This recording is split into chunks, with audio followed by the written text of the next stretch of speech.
கடலுக்குள் சூரிய ஒளியே வராத ஆழத்தில் ஆயிரக்கணக்கான மக்கள் தினமும் வேலை செய்கிறார்கள்.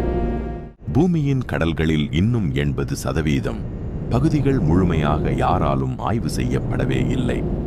அதனால்தான் இன்று உலகம் முழுக்க சுமார் 22,000 விஞ்ஞானிகள், இன்ஜினியர்கள், மரீன் எக்ஸ்பர்ட்ஸ் கடலடியில் வேலை செய்கிறார்கள். அவர்கள் கடலடி பூகம்பம், சுனாமி, கிளைமேட் சேஞ்ச் எல்லாத்தையும் கண்காணிக்கிறார்கள். மேலும் மனிதர்கள் இதுவரை பார்த்ததே இல்லாத புதிய கடல் உயிரினங்களையும் கண்டுபிடிக்கிறார்கள். அமெரிக்கா, ஜப்பான், ரஷ்யா மாதிரி நாடுகள் கடலின் ஆழத்தில் ரகசிய அண்டர் வாட்டர் லேபரேட்டரிஸ் உருவாக்கி ஆய்வு செய்கிறார்கள்.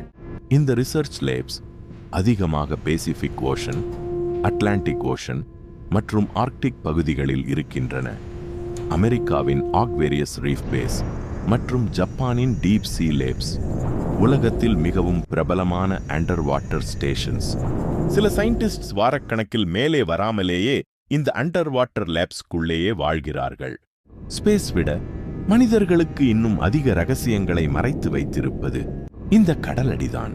இது மாதிரி இன்னும் ரகசிய கதைகளுக்கு இந்த சேனலை பின்தொடருங்க.